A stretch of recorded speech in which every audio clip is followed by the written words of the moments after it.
Halo, selamat berjumpa kembali dengan konten Sandi Sularso Laut Channel. Kali ini saya akan memuat yaitu mengenai legenda cerita ya di kota-kota besar sudah tersebar, yaitu mengenai Suster Ngesot.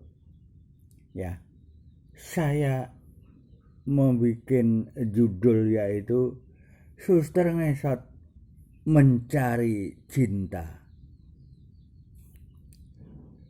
Suster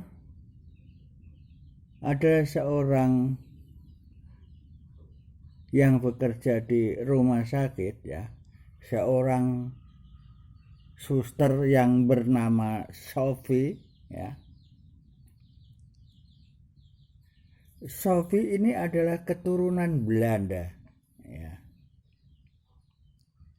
Banyak yang suka naksir sama Sophie, suster Sophie ini karena cantiknya.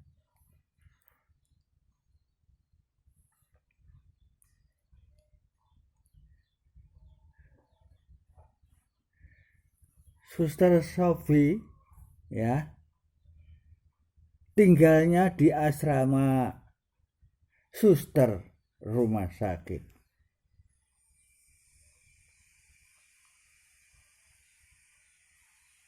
Tugasnya Sophie dalam bekerja di rumah sakit 1 minggu masuk siang, 1 minggu masuk malam.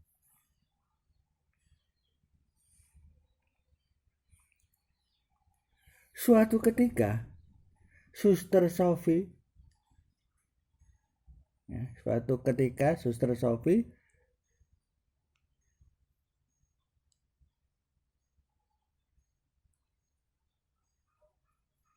bekerja dengan baik di rumah sakit, ada yang menaksir, yaitu direktur rumah sakit tersebut ya.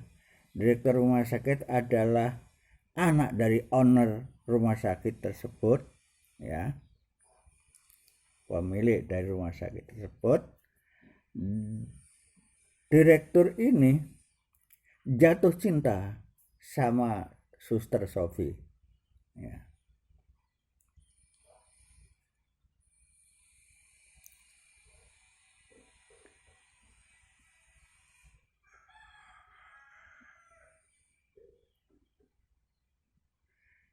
Direktur rumah sakit tersebut masih muda.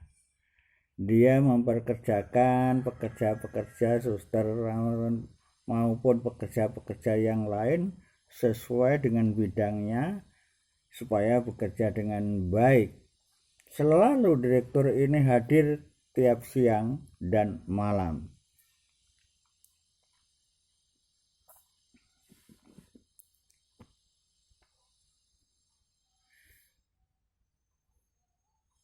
Cinta direktur rumah sakit tersebut disambut oleh Suster Sophie. Suster Sophie juga suka, dia jatuh cinta akhirnya kepada direktur tersebut ya. Direktur rumah sakit tersebut bernama John Lee ya. Pak John Lee ya. Yang memimpin rumah sakit tersebut. Sophie juga jatuh cinta sama Pak John Lee tersebut ya. Suatu ketika Suster Sophie ini tugas malam. Ketika tugas malam, dia di tengah malam ada tugas kontrol terhadap pasien-pasiennya.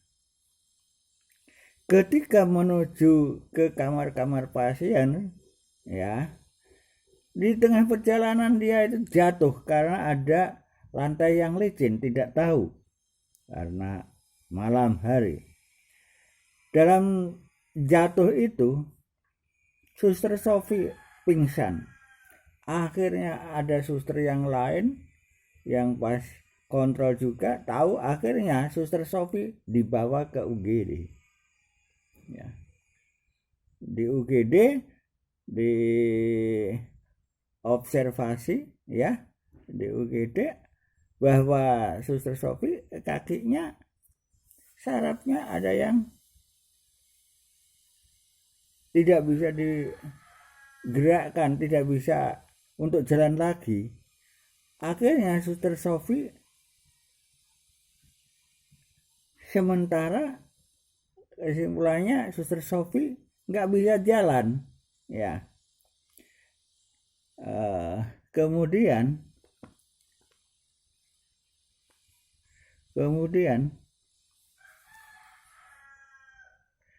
ketika dia sadar dari pingsan ya, ketika di opnam, diobservasi di UGD, dia bangun ya, tersadarkan diri.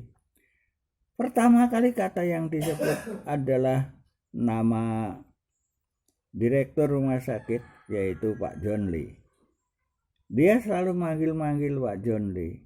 Akhirnya Pak John Lee datang dan suster Sofi ternyata bisa berdiri, bisa jalan ya dengan baik ya.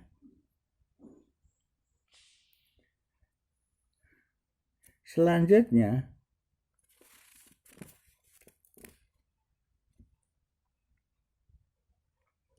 suatu ketika, hari berhari, minggu berminggu, bulan berbulan, waktu berjalan, suster Sofi dilamar oleh direktur rumah sakit Pak John Lee.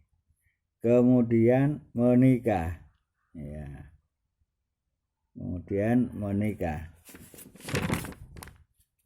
Setelah menikah,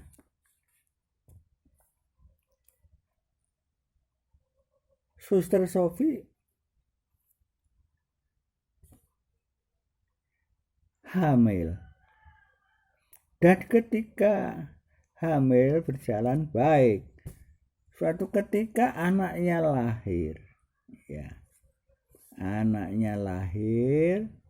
Nah, tetapi di sini kondisi ketika hamil itu kakinya suster Sofi nggak bisa jalan lagi, bisa jalan tapi ngesot ya. Tetapi direktur rumah sakit sangat senang sekali ya bisa punya anak ya.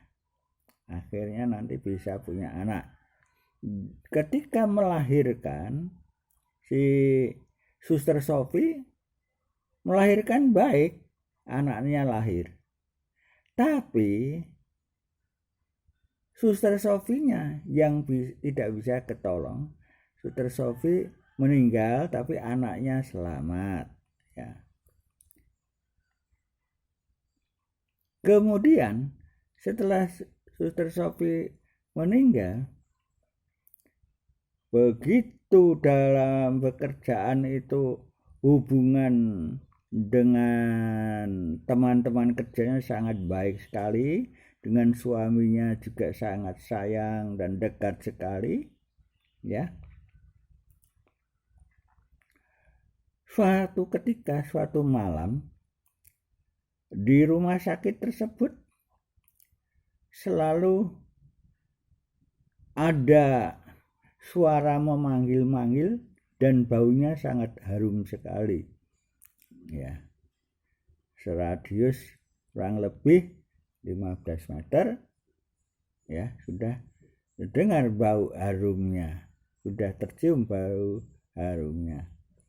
Panggilan suaranya terngiang-ngiang temannya, halo Nita,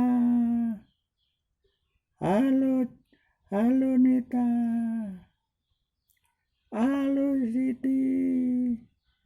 Panggilan itu, dan setelah dilihat itu dari jauh pakaiannya pakaian tugas suster, manggil-manggil itu. Ketika sudah dekat 3 meter, maka bayangan Suster Sophie itu menghilang, ya. Begitu juga cerita dari suaminya ketika tugas malam, lalu Suster Sophie menemui suaminya, ya. Dia bilang selalu, "Halo darling." Dokter John Lee juga menjawab, "Halo darling, I love you too." Suster Sophie, "I love you." Dokter John Lee, Direktur John Lee, suamiku, "I love you." "I love you too, suster. I love you too." Begitu. Nah, di sini arwahnya selalu datang 1 minggu sekali, ya. Akhirnya Dr. John Lee, suaminya Sophie, mengumpulkan semua karyawan 1 minggu sekali untuk berdoa bersama, mendoakan Suster Sophie tersebut agar arwahnya bisa diterima oleh Tuhan. Akhirnya doa itu dipanjatkan ke hadirat Tuhan bersama-sama dengan semua karyawan, dengan dipimpin seorang pemimpin agama, ya, sesuai dengan kepercayaan masing-masing mendoakan. Akhirnya setelah didoakan 3 kali, arwah Sophie sudah tidak muncul lagi menemui teman-temannya dan suaminya, ya. Begitu sekelumit cerita Suster Sophie, ya. Suster Sophie selalu arwahnya datang setelah didoakan, sudah tidak datang lagi, kemungkinan sudah diterima oleh Tuhan. Begitu cerita singkat Suster Sophie keturunan Belanda, ya. Terima kasih.